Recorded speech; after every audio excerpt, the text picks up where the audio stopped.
আর BRT এর report অনুযায়ী এই ঈদ যাত্রায় 170 জন মারা গেছে।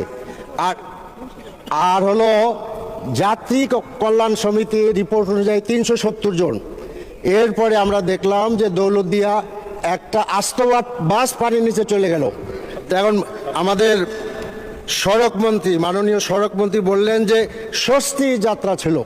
তখন আমার প্রশ্ন হলো যে আর কত লোক মারা গেলে তিনি অস্বস্তি বোধ করবেন?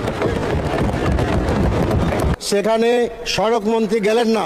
মাননীয় সদস্য মাত্র 25,000 টাকা, জীবনের মূল্য ধরা হলো 25,000 টাকা, আর আহতের জন্য 15,000 টাকা। মাননীয় সদস্য আমি চাচ্ছি এখন আমার প্রশ্ন হলো যে এইরকম একটি কন্ট্রাক্টরি উনি বিবৃতি দিলেন, কারণ সড়ক মন্ত্রী কি এ ব্যাপারে আমরা যে ওয়েস্ট মিনিস্টার ফলো করি, ব্রিটেন হইলে তো তিনি পদত্যাগ করতেন। তিনি এরকম কোনো চিন্তা করবেন কিনা?